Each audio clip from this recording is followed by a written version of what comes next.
The information contained herein is not intended to diagnose, treat, cure, or prevent any disease.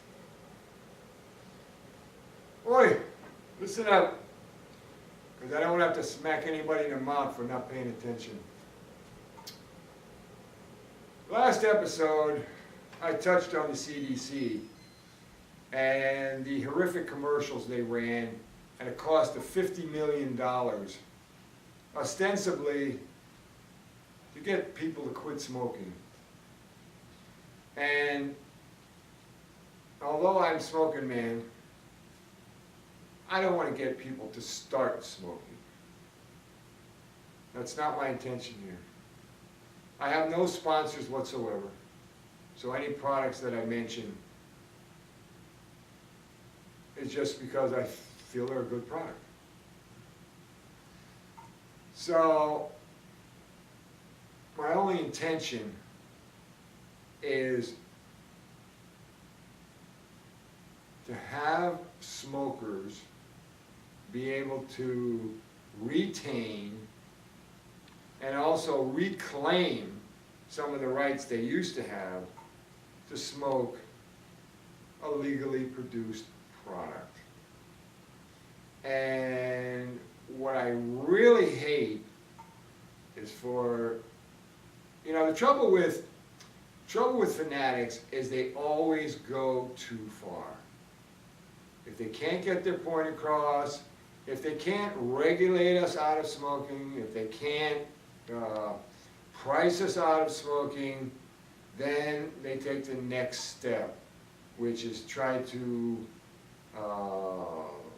make it illegal or to make it look so gross and to have us ostracized to the extent where, you know, we dig a hole and in our backyard and that's where we go to have a smoke.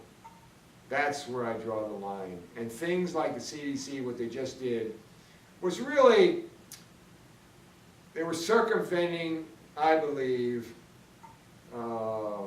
the law that they tried to pass through their emissaries, where they wanted to put like rotting flesh and black lungs and all types of horrible pictures on images on packs of cigarettes and so on to be sold. And so when that was knocked down by the courts, they started putting these commercials on television with these poor people that had cancer, various forms of cancer. So what I am proposing is, I'm sure over the years, everybody has seen those novelty pens where you hold them up and you've got an image, and if you turn them another, you know, say 90 degrees or whatever, 45 degrees, you get another total different image. But instead of a pen, what I'm envisioning is an imprint that reacts to cold, so that it can be imprinted on cans of beer, frosted mugs, or just on glass alone, where when you pour an actual cold drink into it, say beer, or whiskey, or wine, the image appears.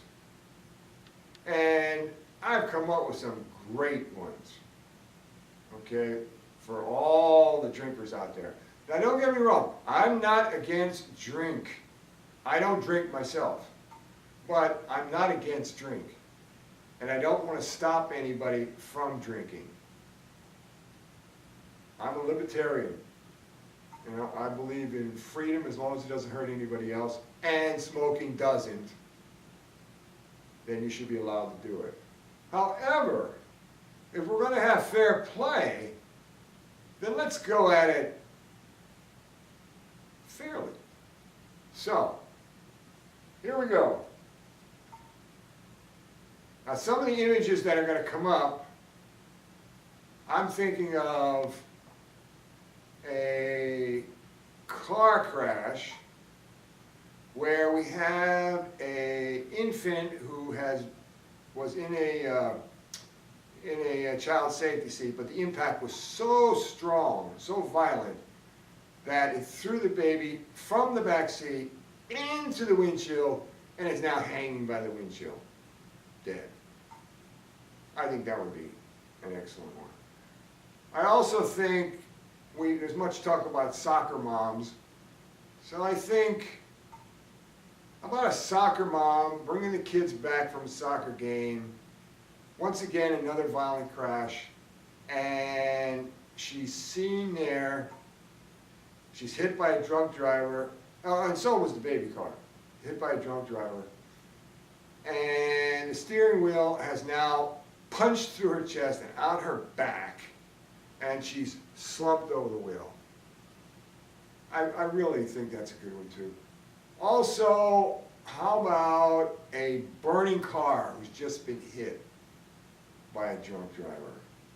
And you've got the little ones and the adults, and they're all running by, and you can see fire coming off their heads and stuff like that, you know. I think those are some good ones.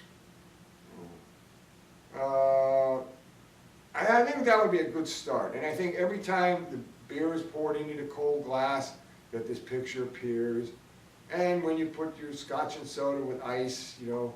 Now, if you get scotch neat, or you have your drink neat, you might have to have, in the law, it might have to state that the glass still has to be chilled so that you can see the imprint of these horrific accidents.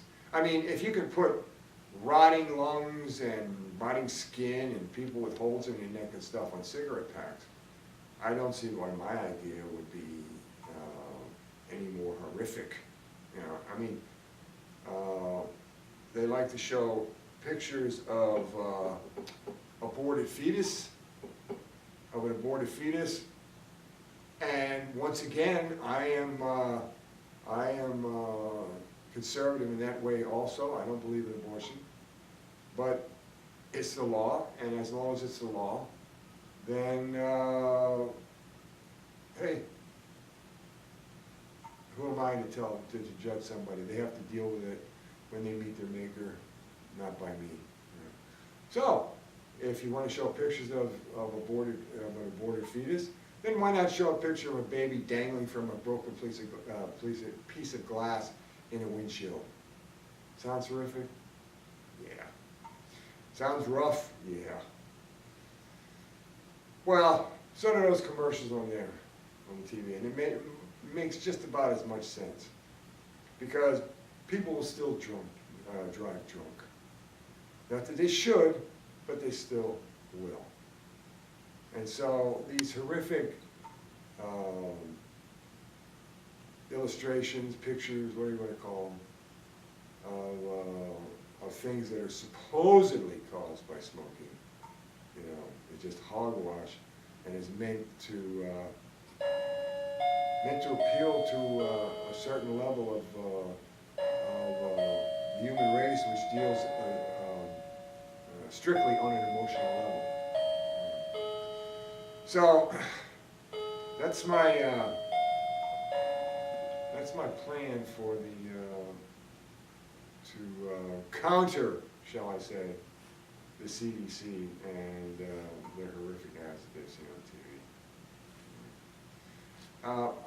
Earlier I was talking also on the episode beforehand about the fire safety cigarette, and one of the things that I've been trying to do here is stand up for smokers, but also give you valuable information on how to stay healthy. And one of the ways to do that is to roll your own cigarettes. And I know it's a laborious task normally, but there is a machine out there that's automatic, fully automatic, and allows you to produce a pack of cigarettes in approximately 2 minutes. Very simple to operate. You can even buy the tobacco from this company and the tubes and everything else, and you can avoid the horrific fire safety cigarettes, which are neither safe nor healthy. And that is by going to freshchoicetobacco.com, and they've got a video there which shows exactly how the machine operates, and it tells you everything. And I would suggest, even though they're not a sponsor of mine, that you go there, and for your good health and your own safety. All right, so one of the ways that you can help with this program, help yourself and help me to help you, is by contributing or donating to the cause. And the easiest way to do that is by going to paypal.com, click on buy, click on make a payment, and then put in your address and then my address, which is SmokinMan@yahoo.com. SmokinMan@yahoo.com, and it's SMOKIN, no G, MAN, @yahoo.com. Now, if you would like to communicate with me on a one-on-one basis, which I would very much like, until I get a website or a webcast abilities, then you would tweet me at Cool Smokin Man, that's COOLSMOKNMAN, Cool Smokin Man on Twitter. So, that's about it for now. And so until next time, smoke them if you got them.